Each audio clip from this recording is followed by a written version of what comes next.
Hi guys, welcome back to the Halloween Tea Party where I'm attempting to do 31 tutorials for the 31 days of October. Today's look is a glam pop art zombie. I'm starting out with a nice coat of barrier spray because I cannot afford to have stained skin after this. I have a few things I need to do. And blues, purples and greens tend to be the colours that like to cling to my dry patches. Look at that huge bug bite on my neck.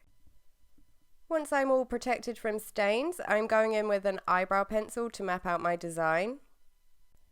I'm giving myself some nice blocky brows because I'm a glam pop art zombie today. Then giving myself some really big, ripped out cheeks so you can see all the teeth and everything. And a few random wounds around my face. You know, a bit of zombie rot. Once I'm happy with how everything's mapped out, I'm taking a dark purple face paint and a detail brush to go around all of that mapping out. Obviously, you could skip the mapping out and you could just go straight in with the face paints to do it, but I find it easier to map things like this out first with an eyebrow pencil so that I know where everything's going to go before I get in there with paints. It's just much easier to clean up a pencil if you make mistakes than it is to clean off face paint, especially a dark face paint like this. And talking about dark face paint, this was probably a really bad choice of color for this look because it is very, very dark, so I'm sorry about that. It makes it a little bit hard on camera to really see kind of the glam eyes and things like that. So anyway, I'm using the detail brush just to outline everything, and then I'm switching over to a larger brush, an eyeshadow packing brush, to fill in the purple on the face. I find an eyeshadow packing brush is a really nice size to get around everything. It's not too big to get into the nooks and crannies, but it's not so small that it's going to take you a year just to fill in your face. If you do have areas where your larger brush is just too big, then you can just use your detail brush to fill in those little bits. For the neck and chest, I switch over to a huge brush so that I can fill it all in really quickly and hide that nasty bug bite on my neck.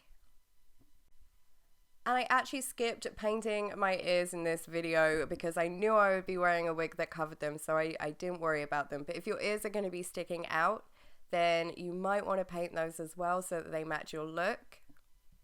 And if you're not wearing a wig or your hair just isn't going to cover your hairline, then you might want to bring the paint up a little bit into your hair so that you don't have a stark line going around it.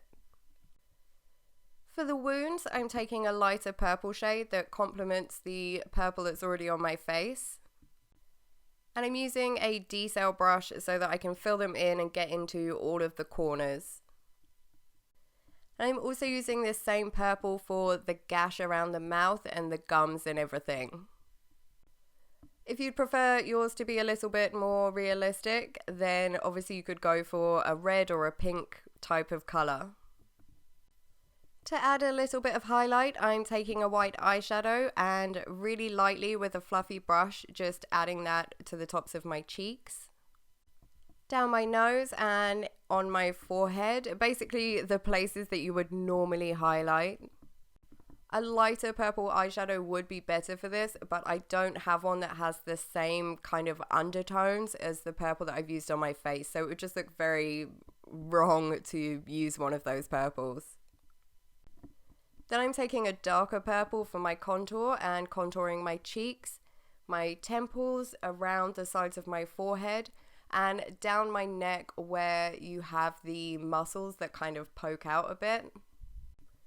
So this is just going to add a bit of dimension back into your face and your neck. The same as when you do regular contouring and highlighting, you're just trying to add a bit of dimension and shape to your face. Then I'm taking another shade of purple, and this one's going with that more lilac purple, so something that matches that but a little bit darker. I'm using a little brush just to add a bit of shading into all of the zombie rot and the gashes and wounds.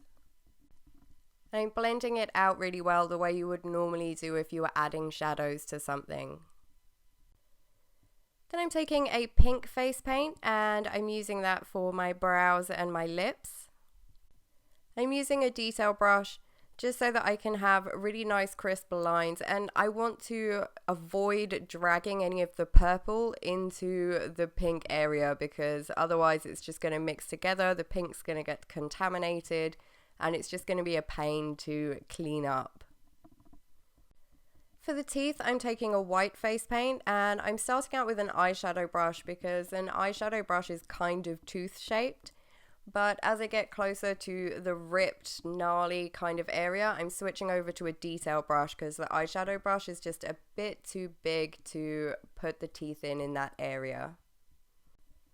Because this is a glam zombie, we can't leave out the eyes, so I'm taking a black eyeshadow and adding that to my crease. And then I'm blending it out really well into a almost smoky eye shape. And because the purple's really dark, I'm adding quite a lot of black and blending it and then adding some more and blending it some more just so that you can really see that it's actually there. Then I'm taking a purple shade and I'm using that all over my lids. And this isn't just for the makeup portion of the glam zombie, this is actually also going to set the face paint that's on my eyes to help prevent creasing and rubbing, which you normally get if you put straight up face paint on your eyes. I'm taking the black face paint and adding that to my waterline and smoking it out a bit. And then I'm taking a black face paint and a detail brush and I'm outlining absolutely everything on my face except for my eyes. So I'm going around all of my zombie rot, going around my brows, my lips, the teeth, everything. And you really want to take your time with this so that you get really nice, even, straight lines. Especially on the teeth. You don't want to end up having to try and clean up black face paint on top of white face paint. I'm adding a little pop art shine with some white face paint to my lips. Lining my eyes with a bright royal blue eyeliner. And for the final touch, adding some super dramatic lashes. So that's it guys, you are now a glam pop art zombie. I hope you liked this video. There will be another one going live tomorrow, so if you want to be notified when that's up, you can hit the subscribe button. If you like this look and this tutorial, you can let me know by hitting the like button. And if you have any questions or comments or anything like that, let me know in the comment section. If you decide to recreate this look, I would love to see how it comes out. You can post it to social media, tag me in the post and use the hashtag Halloween Tea Party.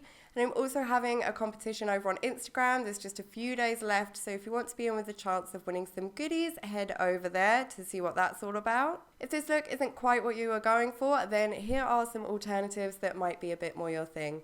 I hope you all have a great Halloween, and I will see you in tomorrow's video. Bye guys!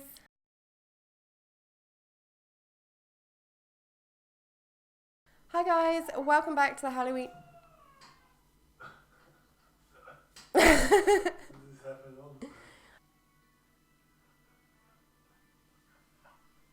Where's this music coming from? No, because it gets so hot that I start sweating and all my face paint just starts like melting. But the fan makes noise and then it goes... You're already melting. There's nothing I can do. Does it look bad? Let me see. Make a bit around your nose. I know, I have such a mustache sweat problem. Like, it's unreal. I feel like that's why men have mustaches, to catch all that sweat.